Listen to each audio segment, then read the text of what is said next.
It's not Arthur, can you take the dog for a walk? It's Arthur, can you take the helicopter for a spin? Imagine having that privilege. Bloody helicopters. Okay. We interrupt your usual programming for a podcast in the art of bullshittery. Hello and welcome to the Blaggin' It podcast. I like that. That was Thank cool. you. I've been all day. I was like, I want to go blagging it all day. My name is Thomas J. Baker. I'm an actor, writer, and part-time alcoholic. Today's my day off. Only part-time? Only part-time. I'm hoping that they up my contract. I'm here with my mon compadre, Chaynes. I like that. Thank you. This is great. I couldn't think of anything. I normally have some alliteration or something, but I didn't plan that bit. I planned to say blagging it, and that's as far as I got. Chris, how are we doing? Yeah, I'm doing all right, man. It's not bad, you know. It's cool. We're hanging in there, bro. Hanging in there, you know, the cat poster. Yes. Isn't it on a washing line or something? I don't know. A tree branch. Actually, yeah, I think that would make more sense, wouldn't it? What have you been up to? You know, exercising my creative muscles a little bit, and a bit of meditation, of course, on the side. Yeah, well, we'll check in with that in a moment because obviously it's our 4-week anniversary of meditation. Yes, sir. Do you want to ask me what I've been up to? I mean, I was just getting to that, sir. What have you been doing, John? I just want this podcast to be about myself. What have I been doing today? I had my first session with a new student, which was very good, very productive, very bright, talented young person. So that was good. I'm starting a new book. Cool, Chris. Okay. I won't reveal what it is on the podcast just yet. Probably when the pre-order launches. Then I'll talk about it just in case anyone's listening wants to take my ideas, my unoriginal ideas. Unoriginal. So I've been doing that. Oh, this morning I got a casting through from my agent for an advert.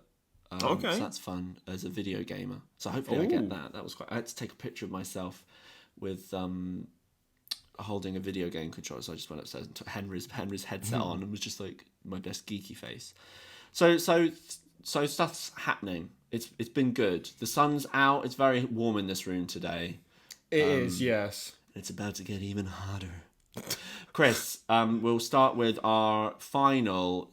I doubt it will be the last time we talk about meditation because Yeah, no, I don't think so. meditation is in the trinity of my spirituality. So the trinity of spirituality. There we go. There's a bloody title for you.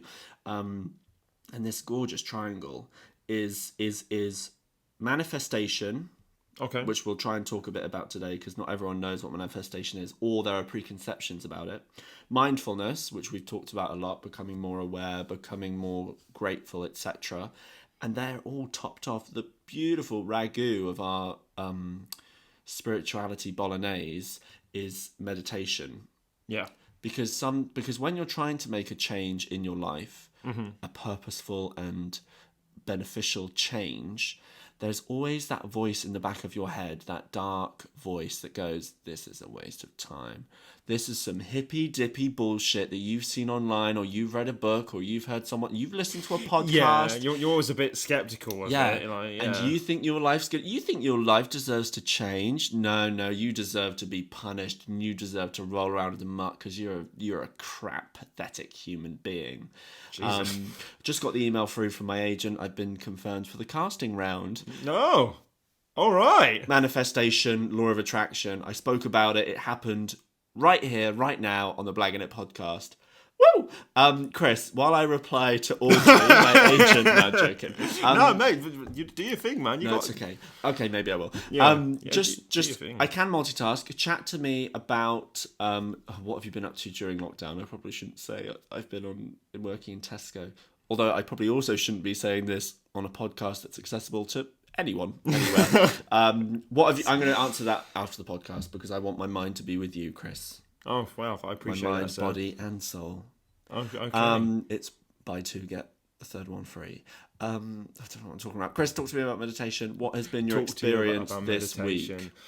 This week, it's been probably the roughest, I would say. Actually, the seas have been turbulent. There's been a tempest. Yeah, it was. I actually Oh God, am I really going to say this?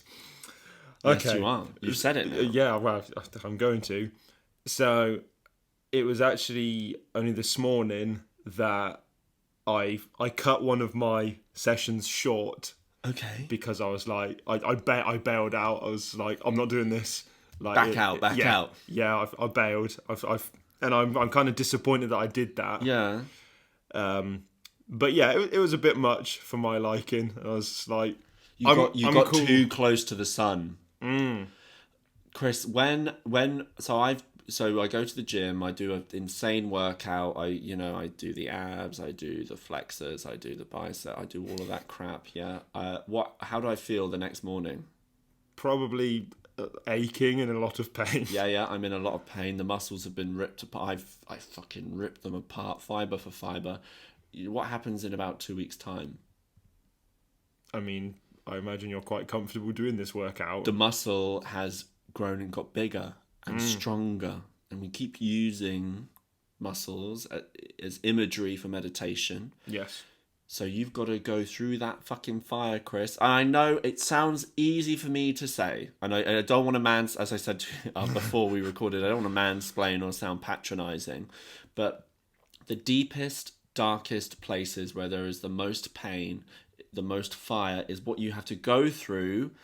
Clay has to go through the oven fire to become porcelain. Do you know what I mean? That's a phrase that's an image I use a lot. And I talked in the last episode about how I had this monumental spiritual awakening by first being broken down into tears of pain. So maybe it was really difficult this week, this morning, for you to go through and experience. But remember, be graceful to yourself. Yeah. For having that. So don't punish yourself and be like, I can fucking do it. Do you know what I mean? Yeah. I failed, in quotation marks. Have grace, have mindfulness, and go forward with having learnt a bit more. Do you know what I mean? Yeah. You've been pushed to a new limit today. That the next time it comes around, you'll be able to conquer that challenge easily. It'll be a breeze. Yeah. So, Chris, 4 weeks of meditation, how would you say it has changed or benefited you? And why should other people try it? Why should other people try it? I mean, I think it was last episode that I said that I feel like there's been certain situations that I've been able to approach with a much more calm state of mind. It's really changed how I looked at things that I believed to be problems and actually saw it for what it was. Yes, removing the emotional attachment. I'm not saying remove your emotions. Yes. I'm saying don't be reactionary. Don't see everything as an insult to your persona and your do you know what I mean? Sometimes the thing is just a thing. Yeah. And it just happens. And you have to remove your emotions out of the situation in order not to feel, but in order to be more in control, more calm, more contented, centered, and focused. So you believe that people meditating will find more, have a more calm approach to life's problems. I've been watching loads of videos and reading books about entrepreneurs, and there is always somewhere in their morning routine, there's always something in their morning routine that revolves around some kind of meditation, be it for 10 minutes, 15, an hour. And it's not rocket science. This is what I've written in my notes today. It's not rocket science. Successful people are doing meditation. If you want to successful, there's that word again. There's got to be some kind of link. Do you know what I mean? There must be some kind of benefit. Surely it's not that difficult. So take the plunge. How has meditation affected your morning routine in these 4 weeks? And do you think there is something to be found in having a strict morning routine? Because obviously you messaged me that you'd seen people who have to the minute strictures of their morning routine. Yeah, I've always wondered what sort of an effect that will have if you have a routine that is that strict. Like I've seen some where it will have like a little like iPhone notes page or whatever, and it's like 4 a.m. wake up, 4:10 work out. Where it's like, I don't think I can be that strict. Well, Like, I don't know. like, do you think that that's like massively beneficial, or do you think that actually? I don't want to say does it trap you, because it's like, is it really like? It's just something that I don't want to say that it keeps you trapped or anything, but if it's such a strict routine, I don't know. To me, it just seems like it would be so. Yeah, limiting. You'd feel limited. Yeah. So my experience of morning routines is that you have to find what works for you. It differs from person to person. You might not need a morning routine. You might find it very easy to get up out of bed in the morning and be productive, etc. You might have a 9 to 5 job that means you have to be out of bed straight away. But for people like us who are maybe freelancers or artists, creators, entrepreneurs, etc., where you're working maybe a part-time job in retail that you're not always doing, and the rest of the time is your own. How do you make the most out of that and be the most productive? I believe that there is something to be found in having a decent morning routine, because my opinion on anything like habits is start as you mean to go on. So if I wake up on a day off and I stay in bed till I feel really crap, I'm really tired, I stay in bed till 11 o'clock in the morning, checking my phone, swiping through Instagram and YouTube, seeing all these other successful people doing stuff, and I wish I could be more successful and do more things. I wish, etc. I'm not giving anything to myself. Do you know what I mean? And then I roll out of bed, then I need to shower, then I need to have breakfast. But wait, is it breakfast or lunch? And then I haven't really, and then the day's kind of half over, so I might as well sit and watch TV. Do you know what I mean? You've not made the most of your time. You've used a lot of the time anyway. Yeah. I wake up naturally because obviously we've got chickens, which kind of involuntarily wake me up. But sometimes it's good to have a pet or some kind of like discipline that means you have some kind of responsibility. That is like watering a plant, I don't know, etc. But the way I approached, I wanted to start, I said to myself, right, I'm going to start every day with a run. Okay. But then dragging yourself out of bed when you haven't had anything to eat, so you've got no carbohydrates, no energy in your system, that run becomes difficult very quickly because your body's like, you literally have no energy, you get a stitch, etc. So I went from running to a walk, just a 2-kilometer walk in the morning. Then I get my half an hour of exercise and half an hour exercise, minimum UV exposure that I need in order to have a good sleep cycle. I've done that at 8 in the morning. Yeah. So I already feel, I've got some exercise in and I've got some daylight, some fresh air. And that takes half an hour. Yeah. Or I could be lying in bed for half an hour. And you don't have to get ready. My hair might be a mess. I stick a snapback on, and off I go. Girls might be worrying about their makeup. No one's looking at how you look at 8 in the morning. No one's driving past thinking scat. And even if they do, they'll forget about you by the time they've reached their destination. Yeah, no, nobody cares that much. Don't try and tart yourself up. Don't bother about looking pretty. This is about because you're going to come home and have a shower anyway. So stop holding yourself to that fucking standard of trying to impress other people, okay, and just do something for yourself. So I feel like that's a whole topic in itself. So nice, a light bit of exercise might even be yoga, or it might be like push-ups. Like this one thing was like try and do 50 push-ups a day, or start at 15 and build that up over time. It's all about little victories in the morning. I feel there's that well-trodden trope of making your bed. Do you know what I mean? Do you remember that one, the army officer who said, make your bed and it's your first victory? Obviously, there's that one. Then there's get some light exercise in. A nutritional breakfast, Chris. I have no sympathy. I have no monicum, no grain, no ounce of sympathy for someone who, if I'm at work and they go, I'm hungry. I go, what did you have for breakfast? Nothing. Then why the fuck are you complaining, you fucking idiot? How can you expect your body, your mind, body, spirit, whatever, to operate at capacity if there's no fuel in the engine? Yeah. Some people don't feel like eating in the morning. I'm not very well, especially when I've first woken up. Yeah, no, I'm not feeling it at all. Then go for a walk. Do you know what I mean? Get your metabolism going. Do some exercise. I'm not saying get up and eat a fucking full English breakfast straight away. Have a smoothie. Yeah, stick some frozen fruit or fresh fruit with some orange juice or some skimmed milk and make a smoothie. Put some oats in it as well. You've made a smoothie. Yeah, you can drink that on your walk. Now you've had five of your maybe up to five of your fruit or veg in a day, and you've done that first thing in the morning. Little victory. Do you know what I mean? Yeah. So I'm not going to go on and then I take a dump. I'm not going to go on, but for me, I think a good morning routine should have little victories that set you up for the day.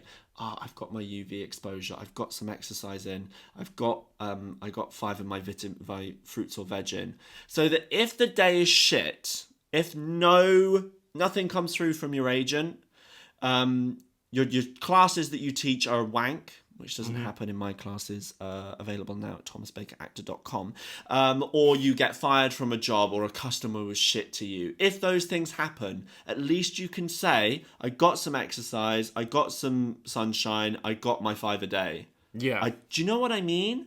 Yeah, I'm with you, mate. So that's for me is why I think the morning routine has its importance. Or equally, you could just lie in bed wallowing in self-pity till 11 a.m. But that doesn't sound like victory to me. Do you know what I mean? Yeah, it doesn't really do anything for you. And if it's working for other people, if other people are finding happiness and the desired outcome in this new book I'm writing, I wrote the word success and then I put an asterisk, and then in the footnotes it says, you could write a whole book about what the meaning of success is. If you see the word success in this book, I want you to read desired outcome. So, these people who have found their desired outcome, not success, their desired outcome, maybe there's something that we can find in it for ourselves as well.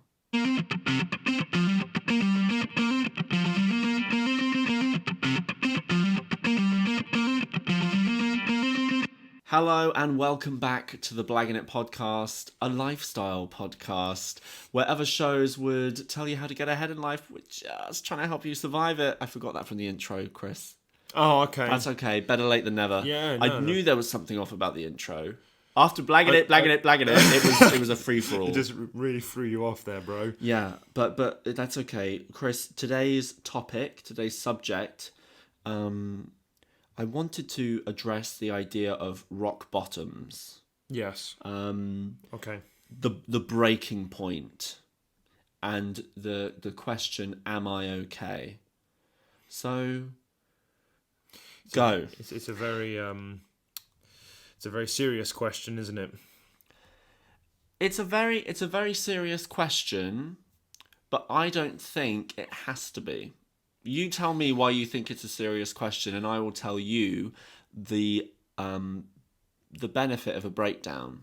I think it's a serious question because it challenges people to actually think about it. And I feel like it's something that everyone actively avoids on a daily basis. The same reason that people don't meditate and they are intimidated by the idea. Because it's essentially, facing your problems head on. Yeah. And acknowledging them, going through them, allowing those feelings. A lot of people suppress their emotions. Well, yeah. Repression, suppression, regression. And they don't want to go through that stuff, which is understandable because it sucks and it hurts and it's painful. But you're just setting yourself up for a disaster at that point. You become a ticking time bomb. Yeah, ticking time bomb is a really good image and metaphor to use. So you're saying that a breaking point or a rock bottom is where all these little things have been ignored and have been building up without attention for so long that there's just the top of the volcano has erupted. Yes, and the longer you've held it, the bigger the blast. The bigger the bigger the explosion. Take that out of context. So please don't, because I won't be able to get back on track. So rock bottom. What are some of the causes of a rock bottom? What have your experiences been in terms of what's been your rock bottom? What's been my rock bottom? Okay, so ups and downs of depression, of course. Yeah. Unhealthy relationships. Yeah. Also, even like work, like just doing terrible jobs that you just have no passion for, or, you know, just mistreatment and disrespect. Also just the environment that I was in at the time, like, yeah, all kinds of things, man. Like my financial situation. Yeah, fine. Yeah, financial. I know when I'm in money, I'm a Leo, so I love treating myself. I love treating other people. I not as often. I love expensive things. I have a very particular taste, and that costs money.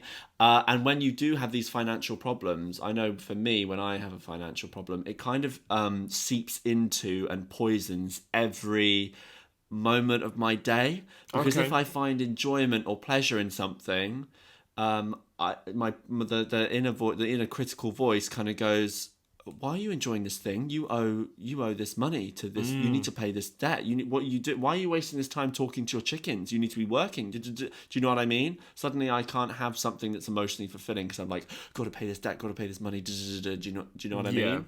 To any family members listening, I'm not in trouble with any bailiffs. I'm dramatizing the issue to make a point. So that's what a rock bottom looks like for you. Yes. What is your method of overcoming said periods? Methods for overcoming it. Okay, so I recognizing that there was a problem.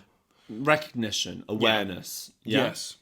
No, which kind of comes under our mindfulness point of the spirituality trinity. Yeah. Yes. Mindfulness, recognizing that there is a problem. Yes. How? So, sometimes it's too late. Sometimes the gun's already been fired, and you're kind of left with the aftermath. So how can people be more aware of stuff that's bubbling under the surface?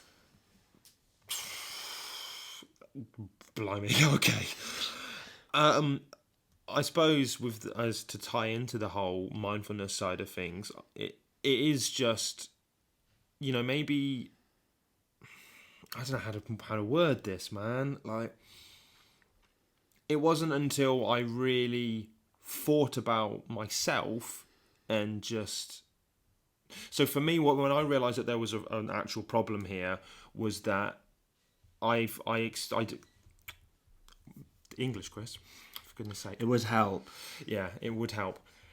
I basically, nothing gave me joy, even the things I enjoyed doing. Yeah. So even when I was gaming with friends, and like, it wasn't as fulfilling as it used to be. Yeah.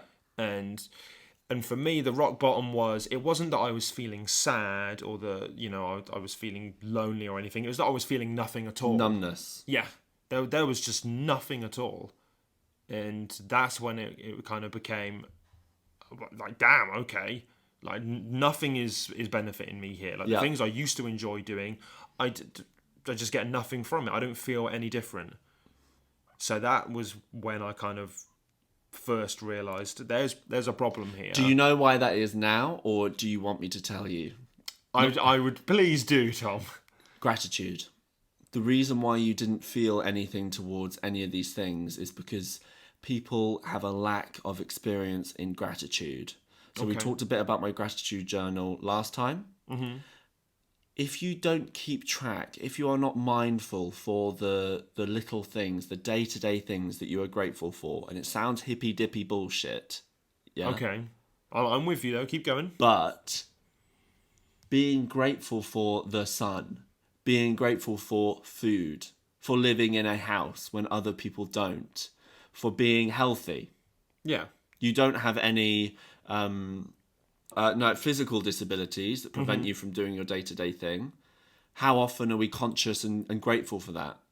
I imagine not very much, because we're so tuned into the hustle and the gotta mind. You remember we talked about gotta do this. We're so on the hustle that we lose track of those things. Yeah. And in our rock bottoms, in our breakdowns, we find no joy in the small things because we've never practiced. How can we be grateful for something if we've never practiced gratitude? I mean, that's real. We can't be. So my recommendation to people who are feeling this sense of purposelessness, of numbness, etc., is to start practicing gratitude. is to start being grateful for those things so that you can start to take things into perspective. Yes, X has happened, but I've got Y. Yes. It's very easy to play the victim and to act like you have nothing. But if you act like you have nothing and you have no worth and you have no meaning, then what's going to happen, Chris? Well, that's ultimately how Then how that you feel. will be That's your experience what your life becomes. of reality. Okay? Yes. If you practice gratitude, if you practice abundance, I have so much, then that will be your experience of life. And it's very creates law of attraction, those kind of well-trodden tropes. But sometimes you just need someone to break it down, like I'm doing with you now. You need someone to break it down into terms that you can relate to.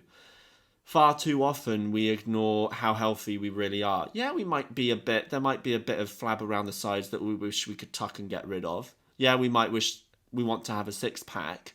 Have you got all your fingers? Have you got all your toes? Have you got all your legs? Are you in a wheelchair? If you are in a wheelchair, is everything else still working? Yeah. It's very easy to go, oh no, this isn't, I don't have this, don't have, lack. Whereas, and if you are living in lack, then lack is what you will live. There we go. Put that on a mug. So that's what I would recommend people who are experiencing this numbness and detachment and unenjoyment from day-to-day life is to start practicing gratitude, because the only way you're going to get more from life is to be grateful for what you already have, rather than always in the want, lack mindset. Like, perspective is everything, really. Like, just generally speaking, like, if you just have a better perspective of things. So, like, I remember listening to this, I can't remember the guy's name now, but I remember listening to one guy, and he said, when you're having a bad day, don't refer to it as a bad day. You tell people, I'm having a character building day. Yeah, I like that. That's good. Yeah, I was about to say, because you're essentially you're just you're living, you're learning, you're developing more strength, and it's like we talked about with the tearing of the muscle, etc. So yes. That's what I was about to. That leads me nicely onto the importance of a breakdown. I'm intrigued about this. The importance of a breakdown. Well, something, and this is again an Alain de Botton School of Life video, but you've been working away, the day-to-day grind, getting up at this time, go. Suddenly, it builds up and it's all too much. As we said, there's this explosion, there's this crack, a fissure. The surface tension is split open, ripped apart, and suddenly it's a catastrophe. Yes. Okay, the critical catastrophe, let's call it, the importance of a breakdown. Again, it's kind of what we've been talking about. It's a time for growth. Mm-hmm. How can you... I don't want to get too preachy, but how can you grow and learn if you never have that moment of tension and of things not being okay? Yeah. How could you have those, how wise I feel now compared to how wise I felt a year ago? Oh, definitely. The importance of a toxic relationship. Now, putting in your circumstances, now when you go into a new relationship, you've got that wisdom. Yeah. You've got that, and you probably had a breakdown during that difficult time, but now you'll take that forward. Growth is all about going forward, which we were talking a bit about before recording. If you're tethered to the past, how on earth can you move in the direction of momentum and of progression? You can't. So sometimes, if you are having a breakdown, then it's an indication, it's a signpost, a flag that something's not working, something needs addressing, and it's time to return to the self and to rebuild stronger. And when we say breakdown, I don't think, and we're not just talking like, crying, screaming, and throwing things necessarily. Like that's a type of, maybe. It comes into it, but we're not saying that's like you have to be like that, essentially. Like I don't know. I think there's something very raw, human, and unapologetic about throwing your toys out the pram. Of returning to that childlike state and behaviour of I don't understand, it's not fair, why me? These questions these problems that a child might have when its favourite toy breaks. Yes. It happens throughout our life, and there are always lessons. I can remember. Yeah, go on. Do you remember your last breakdown that you'd consider? I'll give you the example that I was going to give. So Okay. I can remember when I got cheated on. Right. There was someone in our year threw a house party. Okay. And I knew this person would be there. Ooh. And I went there, and I consumed a lot of alcohol very quickly. And I was only there for about an hour. Right. And then I walked home, and I got in, I shut the door, and most of this podcast is me talking about times I burst into tears, but I was intoxicated. I collapsed to the floor, and I wept at the top of my lungs. It's not fair. I want them back. This is so hard. This is so painful. And then my housemates come out and one of my housemates brought around a girl for the first time, and this was their introduction. This was their introduction of me as me intoxicated on the floor, sobbing my eyes out, going, "It's not like total breakdown." Wow. Imagine that someone being their first impression of you. So yeah, this is Tom. This is Tom. I promise this doesn't happen often. He's going through a bit of a hard time now.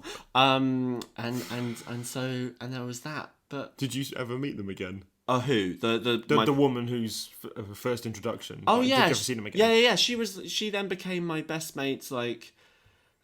It's probably a story I shouldn't tell on a podcast. Not that they listen. I'm in a mood with this person at the moment. They kind of annoyed me. Okay. They're supposed to be my best friend, and they are just annoying me. Anyway, Right. First world problems. They were seeing this girl, and then it didn't work out. So I saw them quite a lot afterwards, and then I explained like, yeah, this is just what I'm going. I am mental. Okay, right. Not mental as in mental. Yeah. But like I'm a bit out there. So that was fine. Okay. But yeah, I remember that being that period of time being again a moment of, and that's an isolated incident out of days of like trying to put the pieces back together. I learned my most like well-used phrase now when I'm talking about broken relationships. If a relationship is a vase and it shatters on the floor, the only thing you're going to get by trying to put the pieces back together is bleeding fingers. Do you know what I mean? And it will never look the same again afterwards. Yeah. The amount of times when a relationship fails and you try to put it back together. No, it's okay. We can put the pieces. If you put them back together, the vase, that piece of china, whatever you want the image to be, is never going to be the same again. Do you know what I mean? Yeah. And I feel like in rare circumstances, relationships do work out and they can be put back together. But I feel like if it's, especially in the sense of cheating and affairs, etc., I feel like once that damage of trust is done, Yes. there's no way that's gonna be it's like, let's say some relationships end and the vase shatters, Yes. and we can put it back together, but there's cracks in the vase now. When there's infidelity or cheating or an affair, you've shattered the vase, and then the other person took a piece of it away. Okay. So you put it back together, but now there's a hole there. Yeah. There's a hole that can't be filled. Do you know what I mean? If it was a cup or a mug, I'd pour my water of love. Let's say the water is love. I pour it in, but it just falls out. Do you know what I mean? Yeah. So, or at least a portion of it falls out. yeah, exactly. So it takes the that was what I was discovering, is that, you know, that the breakdown of the relationship was that you can't put it back together once it's been, and that's a lesson that I've learned now. Do you know what I mean? And that's wisdom that I carry. So That's wisdom that I carry forward. So you feel that like a breakdown will teach you things that, like, you have to go through that breakdown to learn. Like, some lessons can only be taught through a breakdown. Yes, they can only be learnt by the worst case scenario. I sit quite comfortably in that, and I think adopting this mindset of, I don't know, it's very easy to say, the importance of a breakdown and think in hindsight, but then when you're in the moment, you're like, there is nothing that could repair this. But that's why I feel like having spirituality or mindfulness, etc., is important, so that when you do reach those places, you've got something to fall back on. Yeah. Like how I was talking about meditation is a tool that once your brain, you're struggling to find balance and a sense of focus and centeredness, meditation is there as a tool to be used so that you can come back home, you can come back to zero. Okay. Do you know what I mean? Yeah. Okay. I like that. That's a mate. You put that beautifully. I don't know why I can't speak today, man. No, well, it's something it's something to be found. It's not something to be demanded of the universe, it's something to be discovered. The importance of a breakdown, or the benefit that comes from it, is seeing it as an opportunity as clearing out the crap. Okay. I was speaking to you before we were recording about us potentially moving house, and how if we do, I want to get rid of everything that is just like not needed, unnecessary, get rid of that crap. Yes. We can kind of view the breakdown in a similar way. The breakdown is an opportunity for...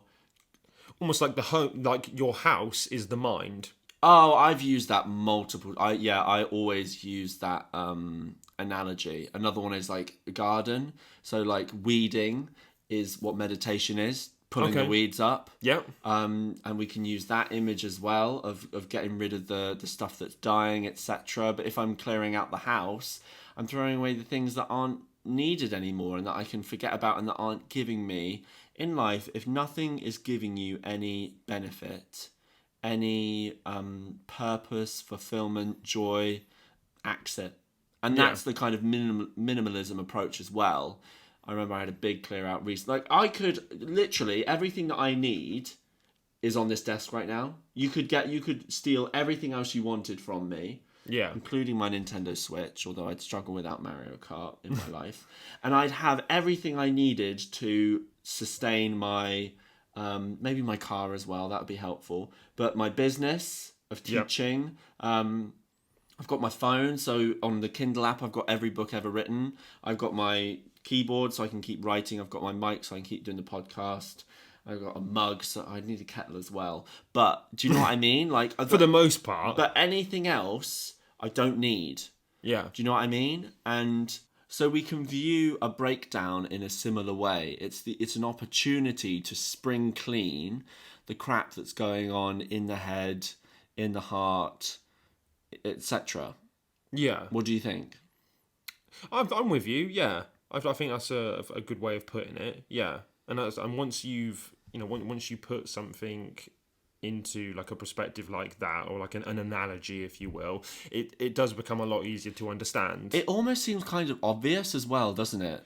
Yeah. And that's what I quite like about mindfulness, spirituality, etc., is that you hear these things and you go, well, obviously. Yeah. And it instantly becomes a bit more accessible and a bit more understandable. Another thing that I look a lot into is manifestation. So manifestation is about, it's similar to law of attraction, but not quite, because it's about bringing into... Law of attraction is like what business gurus follow to get their Mercedes.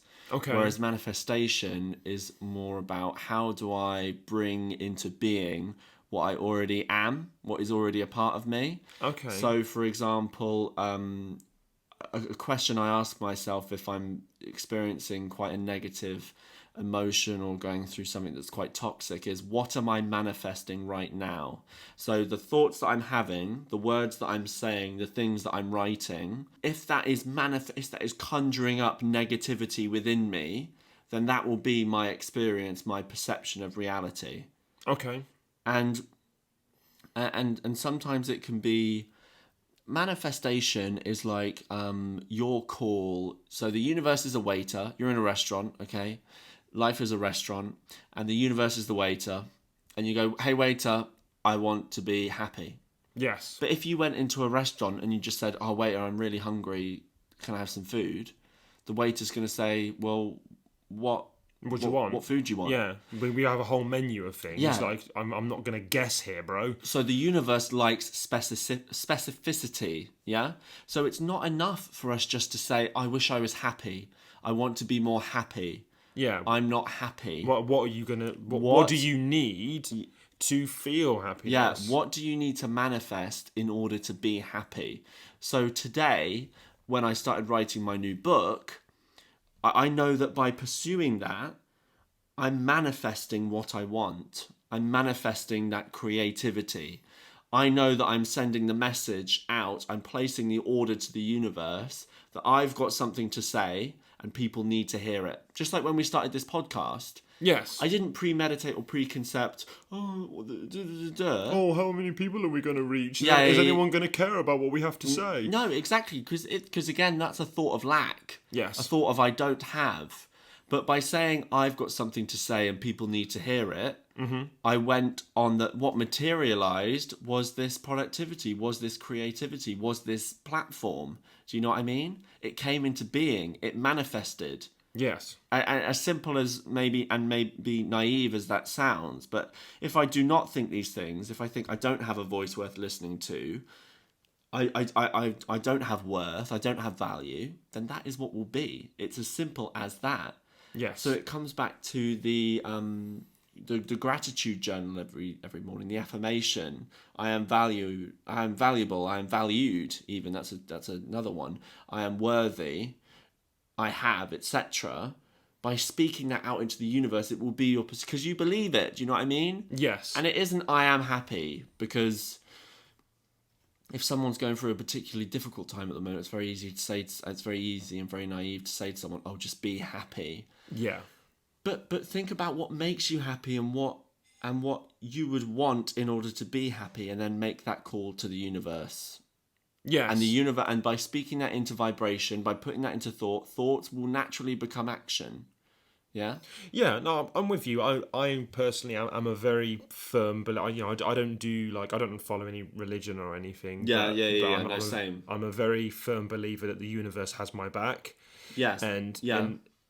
and not that it knows what I want, but there's a grander scheme of things. Yeah. So I'm going somewhere, and it's got my back to be like, yo, I'm with you. Like there's a bigger picture here. You just don't see it right now. But I have to be open enough to receive that. Yeah, to receive it. Call. Once the opportunity arrives, I have to be open enough to take that. And it's like a radio station. It's like, and if people want to learn more about this, Earth Mama Medicine. Okay. It's a very inspiring channel on YouTube. She's got books as well.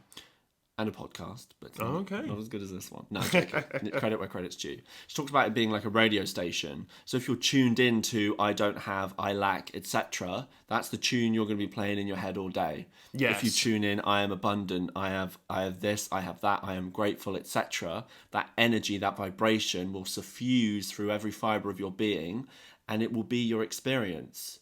I think most people, in fact, would be incredibly surprised the difference that it would make just by changing your thinking. Totally. Like when we talked about when you look in the mirror and you say, "Ugh, I'm ugly, I'm this, I'm that." Just by changing the words you say to yourself, again, the vibration, by changing the vibration, changing the energy, and it kind of gets a bit bleh when when they start talking about foods and stuff. But think about when you have a burger or a Domino's or something, those would be considered low vibe foods because you have them and you feel crap afterwards. Absolutely. Whereas when we're talking about our smoothie that's packed full of fruit and stuff and oats and stuff with carbohydrates and things like that, and you feel great afterwards, that's a high vibration food that's going to raise your vibration. So manifestation is all about raising your vibration to the frequency of whatever you want to manifest. Think about everything that you, Chris, this is directed to you, everything that you are proud of in your life. Okay. All of that you have manifested. You had the thought, you had the will, the wish, you placed the order to the universe, and it is your EP, your music video. Both of them. Yeah. Do you know, this is stuff that you have manifested. Me getting into drama school, me writing a book, me making a podcast. That's manifestation in action. And it might sound hippy-dippy, but it's as simple as that. What you wish and what you will into the universe is what will be. Yeah. And if it's lack, if it's seeking drama and discomfort, and sometimes it is tricky because you make it sound like that we're not in control. And so if there are bad things in your life, you think, oh God, but then I'd argue that if you've manifested a toxic relationship, it's not that you've put that out to the universe, but you've lived, there's something that comes from, if you've lived in a way that is not with gratitude and abundance of yourself, then you will manifest that toxic relationship. Do you get what I mean? Okay. Is there a simple way I can say this? I think I'm with you. Yeah. They say You'll that only- you are what you attract. Yeah, you'll only stay in a toxic relationship if your opinion and perception of yourself is one that is negative. No? Absolutely. You would yes. never be in a negative relationship if you didn't have a positive relationship with yourself. So the message to anyone who is in a toxic relationship is that they're in a negative relationship with themselves. They need to change that before they can expect to attract something that is more positive and fulfilling. Yeah. Do you know what I mean? Yeah. No, I'm right with you, mate. So the simplest, I don't know. I sound naive by saying the simplest thing if you're in a negative relationship is to end it. But the fact is that it is. It is, yeah. It's definitely not. It's definitely not the easiest thing. It's not. to do. No. That's not. Yeah, I then- was cautious there not to say the word easiest. Yeah, and that goes back to how did you say it? So people avoid. No, they take the path of least resistance. Yeah. Yeah, it goes back to that. It's so much easier to just because I don't want to have to Do go you through see the how pain. all these things interloop with each other? Like, I hate feeling like we're touching on the same same thing. thing, but it all. So there must be some truth in it, man. But carry on with what you were saying. Yeah, it's it's difficult, and people think, oh, I don't want to go through the pain of losing that person, or I don't want to think of them with other people, and they're gonna get over me, and I'm gonna mean nothing to them or whatever. But then, to be honest, if you're in a toxic relationship with them, do you really mean that much anyway? Yeah. Then how are you giving? And then what is? Yeah. Then what is it giving you? Like- how is this fulfilling you? How is this making you abundant? Do you know what I Yeah. mean? You get one life. You get one life. If you were going to die in 2 years' time, what would you do? I mean, I would try and do absolutely everything that I've wanted to do. Would you take the first opportunity to get in a shit relationship? No. So then why the hell would you do it any other day of the week? Do you know what I mean? Yeah. And that's very naive. it's of least me to resistance, say. bro. But do you know what I mean? Yeah. Live each day as if you're going to die in 2 years' time. And if in 2 years' time you want to be on your deathbed with a crap boyfriend / girlfriend / other friend, gender is a construct by society. If you don't want it, then clear the house out, throw it away, have a cull. I listened to a commencement speech that was given by Denzel Washington. I love that guy. Who's this guy again? Denzel Washington. Sorry, am I really? Oh my god, I really am naive. Who's the actor, Bone Collector, Man on Fire, The Book of Eli, The Equalizer, Fences, John Q, No, I don't Training know this guy. Day. I don't know this guy. You don't know Denzel? Two Guns. No, Chris, no. Okay. Right. Okay. Anyway, so he gave a commencement speech, and he said, when it comes to pursuing your dreams, you should treat your life as if. So basically, imagine if we all, died on we had the peace of being able to die on our deathbeds, nicely and just, calmly. Yeah. And right before, all of the ghosts of your hopes and dreams came to you and said, we tried to come to you. Oh, wow. But you didn't take us. Yeah. How many ghosts are going to be around your bed? I love that. That's really good. That's really inspiring. wasn't Denzel, was he not available today? I mean, I tried to hit him on Instagram, but Yeah, that's... he said a lot of wise things, man. Yeah. Like he said about not being motivated by like the whole money side of things, like you said in an earlier episode when you were going through the audition tapes. If somebody said they were getting into acting for the money, they weren't coming in the building. Yeah. So, yeah, it was the same thing, a similar thing when he said about all of the money stuff. He's like, don't do something because you're passionate about it and because you love it and enjoy it, because, when it comes to money, it's not important because it doesn't go anywhere with you. It's an external thing, and then that's it. Yeah. Like, you can't take it... Because then if it goes, what are you left with? What do you have? Yeah, and it's like, ultimately as well, you cannot take it with you. The Egyptians tried it, and all they got was robbed. Yeah. And it's like, bro, like, yeah. I don't know, man. I love that guy. I bet he has a morning routine. I bet he does. Yeah. But that's the way to put it, is that it's manifestation. So like, even getting more students for my business. Yeah. I said to myself, I want at least 10 students by X, I want at least 10 students. Cool. So what happened? The universe, or like, I was guided to doing whatever I did, whatever steps I did, whether it was to start getting a website, get a Google ads, etc. And it has become. Mm-hmm. It is manifested. So you have 10 students? Yeah, well, technically I have 10 students. Okay. I don't teach 10 sessions a week. I have 10 students, but that's the thing. You didn't specify. I'm going to get on this. Yeah, exactly. I didn't specify. I want 10 students at 10 hours. So the universe went, well, here's 10 students. Some of them are in groups of 4. Yeah. But you've still got your number, regardless. I still got my... I got a phone upgrade through, and this is an example of specificity. Wow, really struggling with that word today. And I wanted to sell it. I wanted to sell the new phone on eBay and just keep my old phone because I was fine with it. And so I put it on eBay and I said, right, universe, I can't remember the exact figure, but I said something like, I want £584 for this. Okay. And I sent that out. I said, specifically, I want £584.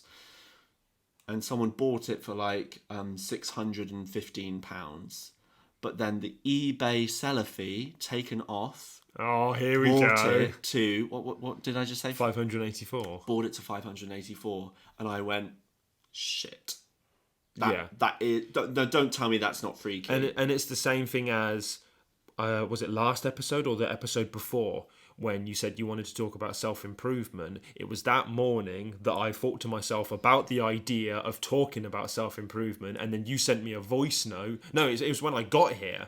And we're doing like the pre-production, if you will, and you said, "Oh, I think let's not fool ourselves. No production goes into this. No, apart from having a cup of tea. It's like, so I think we should just scrap what we were originally going to talk about. Like, we had a whole episode like planned on something completely different. Yeah. It's like, no, I think we should just scrap that and we should talk about self-improvement. And it was just like, mate, the universe has responded. Let's do it. And you can call it chance, luck, coincidence. You can call it all of those things, but isn't that you admitting that there's no control and that you're not in control of your life? Wouldn't you rather be able to say, yeah, I manifested that, I brought that into creation, etc.? Yeah. Like, and that's like 2 examples of where, I was specific enough to say 584, and that's what I got. I asked for 10 students, and that's what I got. Do you know what I mean? In a form.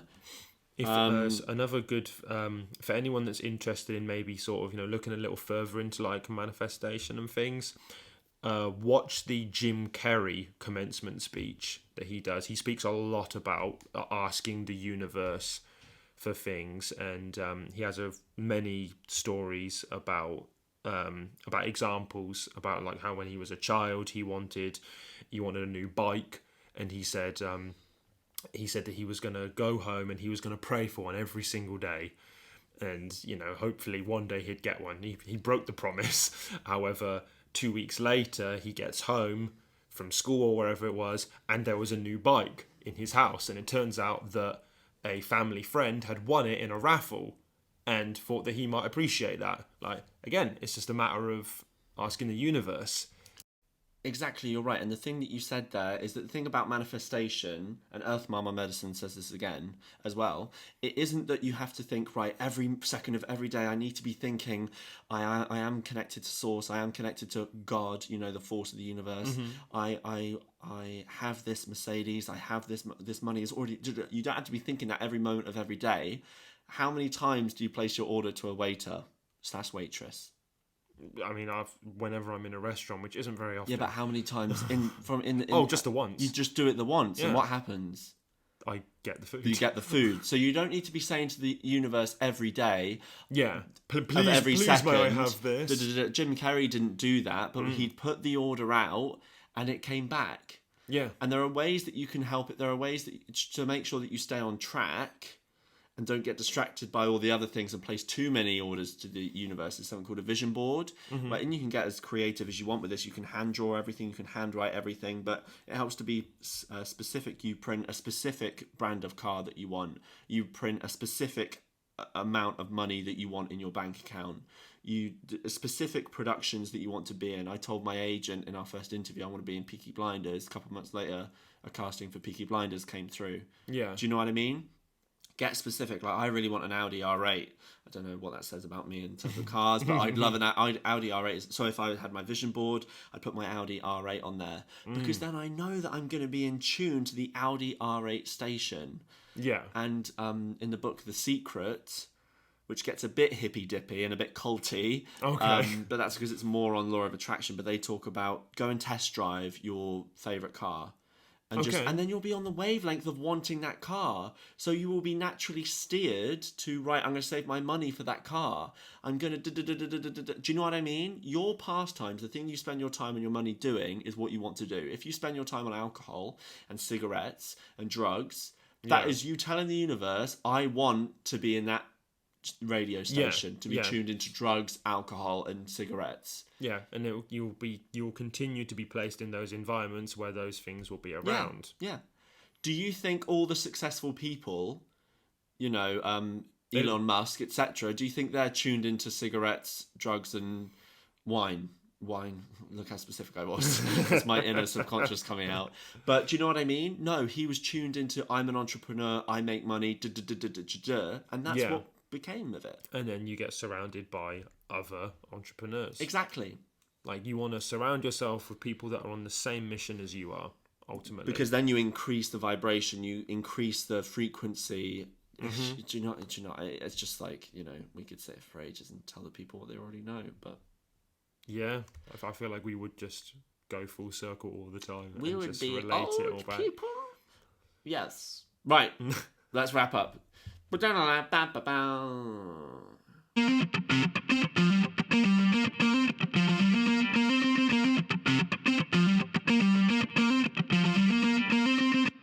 Chris. That's me. It's been a wild one today. Yeah, I think so, yeah. But I think how we'd encapsulate this is the importance of a breakdown and how to get more from everyday life. Yeah, absolutely. I will admit I was a little bit sceptical when you said that having a breakdown was considered important. I was a little Watch the video. So it's called. I think it's called The Importance of a Breakdown: The School of Life on YouTube. Okay. But that's the thing. It's about taking the worst. Yeah. And making that sounds like a cliche. It is a cliche, but it's best of a bad situation. It's just about understanding things in a way that is more mindful and less doom and gloom, less woe is me, because that didn't get anyone anywhere. Yeah. Do you know what I mean? Yeah, never has, never will. I think a nice kind of lesson is that what would you, if you had 2 years to live, what would you do? Yeah. And if it's stay in the same job, in the same shit relationship, etc., then that will be. Yeah. But if it's, take that acting class, make that EP, write that book, do dance classes, etc., do that and see where it takes you. The worst thing that can happen is that you lose a bit of money and, it didn't happen. But keep at it and I bet something will manifest. Chris, where can the people find you? They can find me on the Insta and the Twitter at Real Chaynes. As always, the Chaynes is Chaynes. You already know the vibes. Tom, where can they find you, bro?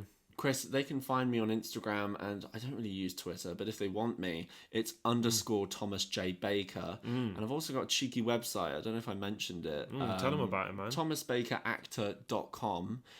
There's a new page on there where you can see about the acting classes that I offer, and even sign yourself up for a free trial, Chris. Free trial? Free, 0. It only costs your time and your attention. Okay, no, that's a good deal, bro. And where can they follow the pod? And they can follow on the Instagram at the Blaggin It Pod. We do have an email address, blagginitpodcast@gmail.com. Of course, as we said last episode, feel free to email us about particular topics you want us to cover, maybe. Or if you've manifested something, let's hear your story. Exactly. Honestly, I'd genuinely love to hear that. Yeah. To be honest, or if you just want to cuss me out, that's fine. I said that last time. I did, yeah, but stop manifesting the cussing, Chris, that will yeah. be. Well, Yeah. I've been Tom Baker. You've been brilliant and very attractive. Tom Baker has left the chat. Bloop. All right. I don't know how to do this, but take care of yourselves. Love yourselves, love each other. I'm out. Chris has left the chat. You've been listening to Blaggin It. And now, your usual program.